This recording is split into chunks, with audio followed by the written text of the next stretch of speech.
So the topic for today is, what would you do? So as I was browsing Reddit, I saw a post that was very interesting. Someone posed a hypothetical question, which means, what would you do if this imaginary situation was true? And they said, imagine that you could have $300 million. However, the stipulation, which means this is how it works, is you have to take all the money from a random person's bank account and keep going until you accumulate $300 million.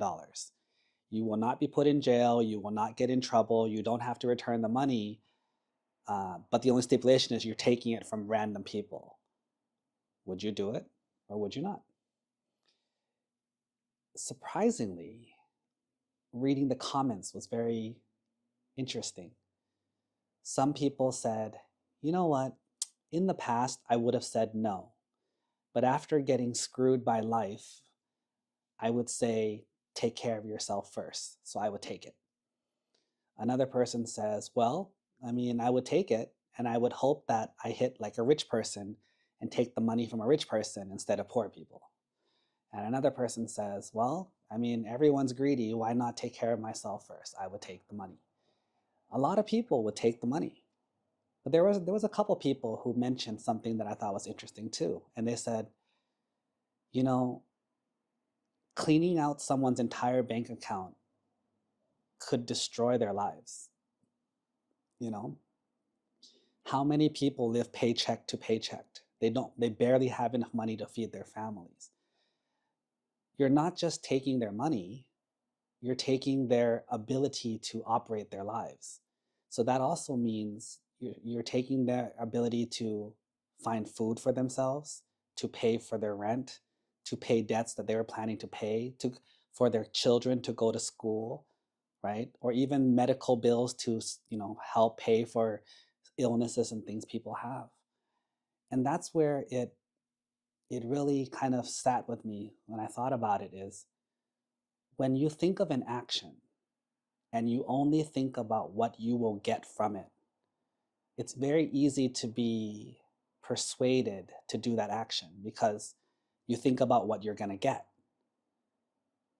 But Buddhism teaches in the concept of karma, what goes around comes around. So if you're willing to just take and not care about all the destruction that you might cause, what if that happens to you one day? And that's how it works. The way you treat other people is the way you will get treated in the end. And so if you do not care about people's livelihood, you do not have sympathy for when a random act of craziness happens, when those things happen to you, no one will have compassion for you. No one will care that these things happen to you. If we take a moment and consider all the pain and suffering that our actions might cause, we would be a lot more wary. Think about this. How much happiness could you create with $300 million? Probably a lot, but what kind of happiness? It would be happiness from buying things. It would be happiness from, paying for expensive things, having things you've never had before. So yes, that might lead to some happiness for you, maybe a lot. But can you really compare your happiness to guilt? Like, what if you find out that the people you hurt, how much you hurt them, how much pain you caused them, how you destroyed their lives and destroyed their futures because of your greed? Could your conscience handle it? Could you sleep at night knowing that you're eating but other people are not? Knowing that you survived but other people didn't?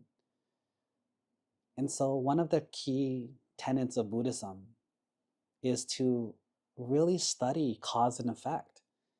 Like when you make a decision to be a certain way, to do a certain thing, or to make a decision, you really have to weigh the pros and the cons. What benefits do you get? But also, who do you hurt? Is it worth it? And in the end, a temporary pleasure is usually not worth all the suffering that comes from the evil karma that we do. So, next time you are presented with a question like this, Should I do this, this, or this, even though it might cause suffering? It's not about the pleasure. It's more about, can you handle the consequences of the suffering? And that should weigh heavily on your heart, because if it doesn't now, it will later.